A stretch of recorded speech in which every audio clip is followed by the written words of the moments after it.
नमस्कार दोस्तों। तो आप सभी का एक बार फिर स्वागत है क्रिकेट गली में। और आई होप आप सब लोग अच्छे होंगे, तंदुरुस्त होंगे, जहां भी होंगे खुशहाल होंगे। तो आइए अब बात कर लेते हैं कल हुए India versus New Zealand T20I match की। मैच अच्छा रहा। मैच काफ़ी एक्सपेरिमेंट भरा रहा, इंडिया के लिए खासतौर पे काफ़ी एक्सपेरिमेंट भरा रहा। काफ़ी चेंजेस हुए कि और सबसे मेन जो मुझे देख के खुशी हुई कि पहली बार जीजी भाई ने 5 बॉलर खिलाए। 5 फुल टाइम बॉलर पहली बार खिलाए हैं जब से गौतम गंभीर कोच बने हैं। तो पहली बार ऐसा हुआ किसी भी फॉर्मेट में कि 5 फुल टाइम बॉलर्स खेल रहे हो टीम में, प्लेइंग 11। आज तक ऐसा नहीं हुआ, इवन टेस्ट में नहीं हुआ। तो इस बात के लिए मुझे अच्छा लगा कि ठीक है, आप एक्सपेरिमेंट कर रहे हो, आप सारे बॉलर्स को चेक कर लो, ये कौन अच्छा कर रहा है, कौन खराब कर रहा है।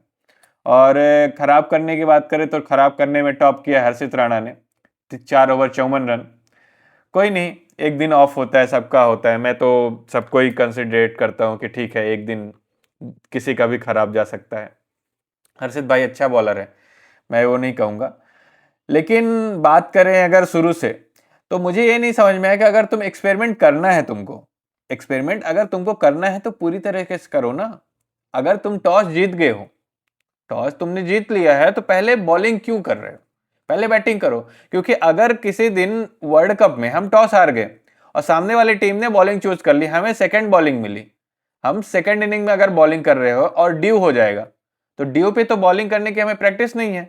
हम तो पहले बॉलिंग कर रहे हैं हर मैच में, अभी तक हम पहली बॉलिंग ही कर रहे हैं। तो दिक्कत वहां होगी कि हम जब ड्यू में बॉलिंग करेंगे तो हमारा दिन खराब चला जाएगा, हम हार जाएंगे वो मैच। और मुझे याद आता है 2016 T20I वर्ल्ड कप का semifinal, India versus West Indies. सबको याद होगा, जिसने देखा है वो मैच, कितना बुरा लगा था उस दिन। क्योंकि वो टीम ऐसी थी कि जो जीतने वाली थी, जो वर्ल्ड कप जीत सकती थी, वो एक दिन खराब गए और हार गए, हम सेमीफाइनल से बाहर हो गए। तो आप ऐसा कर सकते हो कि अगर आप एक्सपेरिमेंट कर ही रहे हो, अगर आप एक्सपेरिमेंट कर रहे हो, तो आप पूरी तरीके से क्यों नहीं कर रहे हो? आप पहले बैटिंग चूज कर लो, आप पहले बैटिंग चूज कर लो, बॉलिंग सेकंड इनिंग में करो। हार जाओगे ज्यादा से ज्यादा कुछ नहीं, ठीक है, हार जाओगे हार जाओगे, हम लोग हार तो रहे ही है ना, हम हार एक्सेप्ट तो कर ही रहे हैं, कोई बात नहीं। तो मुझे ये लगता है कि वो एक्सपेरिमेंट करना चाहिए था। मे भी कुछ और सोच रहे हैं सूर्या भाऊ, गौतम गंभीर, उनकी कुछ और सोच रही होगी। तो जो चेंजेस रहा, सबसे मेन तो रहा कि गौतम गंभीर ने ईशान किशन को बोला कि नहीं, तू नहीं खेलेगा भाई, तुझे निगल है, तू खेलेगा नहीं। ईशान किशन बोल रहा, मैं मुझे मुझे निगल है? हाँ, तुझे तुझे निगल है। तू पानी पिलाएगा, पूरे टाइम दौड़ दौड़ के जाके पानी पिलाएगा, लेकिन तू खेलेगा नहीं। तू खेलने के लिए अनफिट है, पानी पिलाने के लिए फिट है। तो ये तो चेंज हुआ और उसकी जगह अर्शदीप सिंह को अंदर लाया गया। अर्शदीप सिंह अंदर आए और फिर तो जो हुआ बॉलिंग में तो सबको पता है, वो एवरेज बॉलिंग हुई। मैं ये कहूंगा कि एवरेज हुई है बॉलिंग, काफी एवरेज हुई है। और बात करें हम अगर पावर प्ले की, तो पावर प्ले पूरा न्यूजीलैंड ने डोमिनेट किया है, एक तरफा डोमिनेट किया है। टीम साइफर्ड ने जो एक तरफ से मारना स्टार्ट किया है, हर्षित राणा हो, अर्शदीप सिंह हो, ताड़ तड़ तड़ तड़, मतलब इतना इतना ज्यादा वो करके मार रहा था, ऐसा मार रहा था, ऐसा लग रहा था गली क्रिकेट वाले को मार रहा है।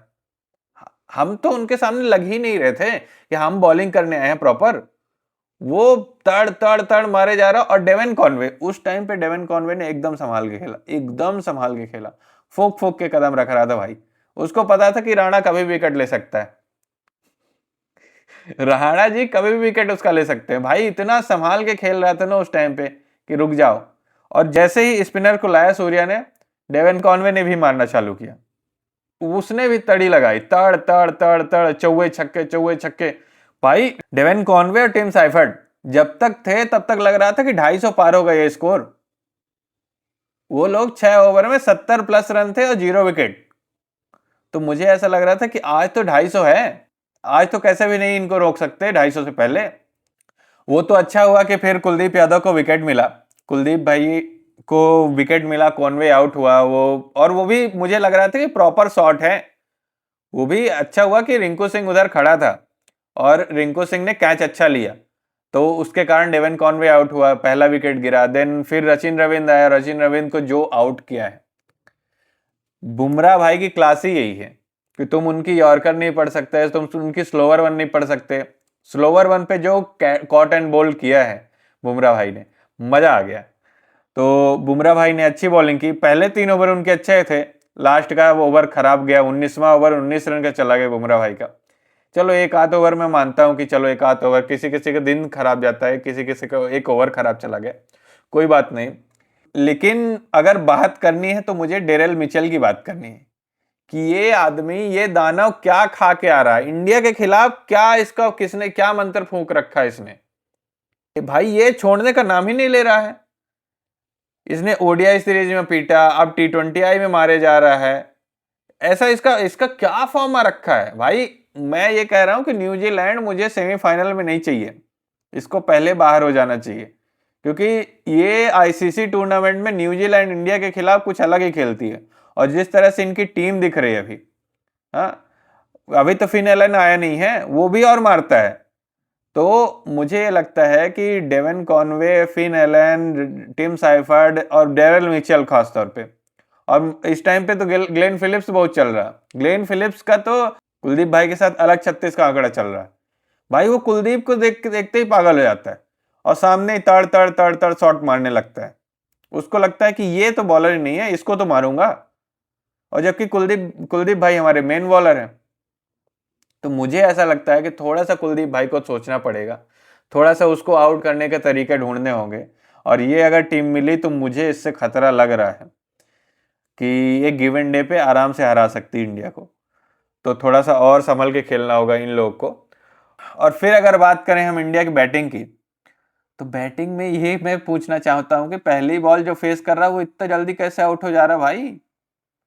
पहली बॉल खेलना इतना डिफिकल्ट कब से हो गया भाई। हम तो सहवाग को देखने वाले हैं कि पहली बॉल चौका रहती थी, वो हम सहवाग को देखने क्या देंगे कि पहली बॉल 4 रन, उससे नीचे हम बात नहीं करते थे।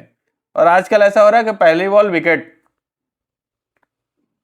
समझ नहीं आ रहा, जो पहली बॉल फेस कर रहा है वो जल्दी आउट हो जा रहा है, वो कम स्कोर में आउट हो जा रहा है। तो थोड़ा सोचना पड़ेगा। कोई नहीं, वो अभिषेक शर्मा का तो मैं ये कहूंगा कि अभिषेक शर्मा कभी उसका ऐसा ऑफ डे आता है, आ सकता है, उसमें कोई टेंशन नहीं है अभिषेक शर्मा के, उसमें कोई सोचने वाली बात नहीं है। लेकिन सबसे सोचने वाली बात जो है वो संजू सैमसन के ऊपर है कि संजू सैमसन भैया क्या करना चाहते हो यार। ये तो डिसाइड हो गया कि ये 5 मैच तो तुमको पूरे मिलने वाले हैं, लेकिन अगर ऐसा ही फॉर्म रहा संजू सैमसन का, अगर ऐसा ही फॉर्म रहा जिस तरह से इस सीरीज में खेले हो, आज फिर भी थोड़ा सा आपको स्टार्ट मिला लेकिन आप उसको बड़ी पारी में तब्दील नहीं कर पाए। लेकिन जिस तरह से आपने इस सीरीज में स्कोर किया है, तो आप फिर आपसे ज्यादा डिजर्व तो ईशान किशन करता है जो बाहर बैठा था, जिसको निगल था, वो भी तो डिजर्व करता है, वो भी तो ओपनर है। फिर तो अगर तिलक वर्मा आया तो तिलक को 3 नंबर पे डाल के ईशान किशन से ओपन करवा लेंगे। और जो ट्रोलिंग काफी चल रही है, आई नो आप पे प्रेशर है, लेकिन एकाध तो पारी ऐसी खेल दो कि हम लोग सपोर्ट कर पाए आपको। हम फैंस हैं, हम सपोर्ट करेंगे, हम तो लगे हुए हैं। और ये गिल के फैंस अलग चढ़ के आ जाते हैं, आप फेल हो जाते हो तो। जैसे ही संजू सैमसन फेल होता है, इधर से गिल वाले चिल्लाने लगते हैं कि और आगे सेंचुरी की वो भेजना, तो जरा क्लिप्स भेज दो। क्या मतलब है यार। तो थोड़ा सा एक आध पारी तो दे दो यार हमें डिफेंड करने के लिए। और अगर नहीं आई, मुझे लगता है कि अगर अगले मैच में भी संजू सैमसन की पारी नहीं आई, तो फिर संजू भैया इस स्क्वाड में डिजर्व नहीं करते, क्योंकि हर एक को स्कोर करना होगा। T20I वर्ल्ड कप में हर एक को स्कोर करना पड़ेगा, हर एक को चलना पड़ेगा, तब जाके हमारी टीम जीतने के उसमें आएगी। हम ऐसे ही नहीं जीत सकते कोई मैच।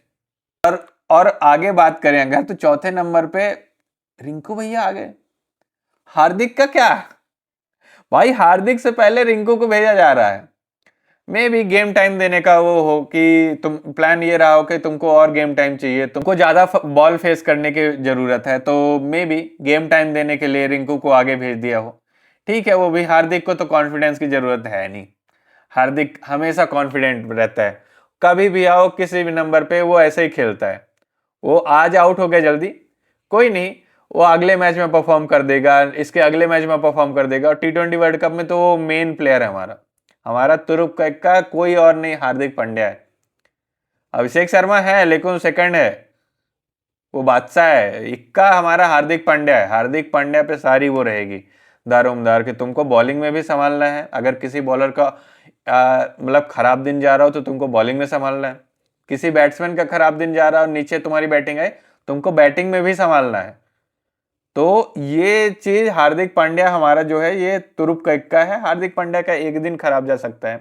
लेकिन अगर हम बात करें शिवम दुबे की, मेन प्लेयर, कल का हमारा एमवीपी, भाई क्या बैटिंग की है उसने।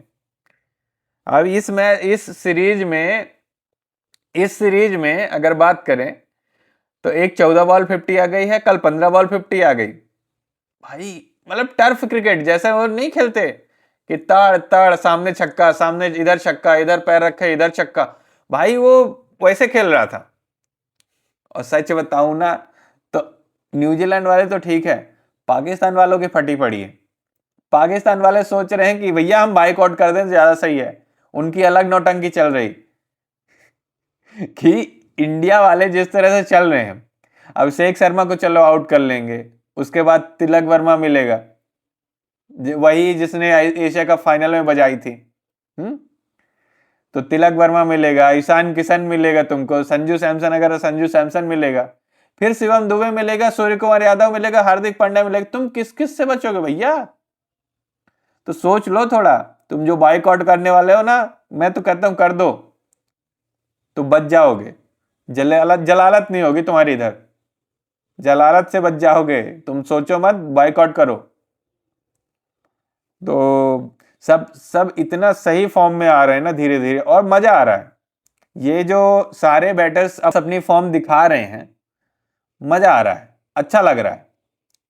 ये लग रहा है कि हाँ ये टीम धीरे धीरे रेडी हो रही है। आज मुझे ये लगता है कि जो मेन हमारा मोटिव रहा एक्सपेरिमेंट का, वो थोड़ा बहुत सक्सेस हुआ कि हाँ हमको क्यों जरूरत है ऑलराउंडर्स की, ऑलराउंडर से बॉलिंग की क्यों जरूरत है ये समझ में आया। और बैटिंग में हमें नीचे 8 नंबर तक क्यों चाहिए। अगर हमें ऐसा कोई स्कोर 200, 215, 220, 225 का चेस करना हुआ वर्ल्ड कप में, तो हमें 8 नंबर तक बैटिंग चाहिए। थोड़ा नीचे भी हमारे बैट्समैन रहे जो संभाल लें, जो हमको वहां तक ले जाएं, हमें क्लियर करवा दें, जिससे हमारे ओपनर्स को या ऊपर वाले बैट्समैन को थोड़ा फ्रीडम मिलेगी खुल के खेलने की। और नीचे हमारे संभालने वाले भी रहेंगे, सूर्य कुमार यादव है, और फिर हार्दिक पांड्या है, शिवम दुबे है, जो कि संभाल के भी खेल सकते हैं, मार के भी खेल सकते हैं, रिंकू सिंह है। तो ये एक्सपेरिमेंट मुझे लगता है सक्सेस हुआ। और अगले मैच में मैं ये कहूंगा कि थोड़ा और एक्सपेरिमेंट करो। कोई जरूरत नहीं है जीतने की, आप हार जाओ लेकिन एक्सपेरिमेंट पूरे करके जाओ। आप जितने एक्सपेरिमेंट करके जाओगे T20 वर्ल्ड कप खेलने, उतना ज्यादा जीतने के चांसेस रहेंगे। तो मेरी यही उम्मीद है कि अगले मैच में अगर टॉस जीतो तो पहले बैटिंग लेंगे, सेकंड बॉलिंग करेंगे, और अगर टॉस हारे तो वो तो फिक्स ही है कि सेकंड बॉलिंग मिलेगी। और सही ही है, बाकी ठीक ठाक लग रहा है, स्क्वाड तो सही लग रहा है। अब बस इंतजार है तो तिलक वर्मा के फिट होने की। अगर तिलक वर्मा फिट हो जाते हैं तो फिर मुझे ये लगता है कि संजू सैमसन को बाहर जाना पड़ेगा। संजू भैया अगर एक अच्छी पारी और नहीं खेल के दिखाते अगले मैच में, उनको या तो परफॉर्म कर रहे हैं या तो वो बाहर जा रहे हैं। तो देखते हैं अब अगले मैच में क्या होता है। और ऐसे ही आप लोग बने रहिए, और धन्यवाद इतना ज़्यादा सपोर्ट करने के लिए मुझे, थैंक यू सभी का। और ऐसे ही आप बने रहिए क्रिकेट गली में, और मुझे सपोर्ट करते रहिए, बहुत ज़रूरत है आप लोग की सपोर्ट की।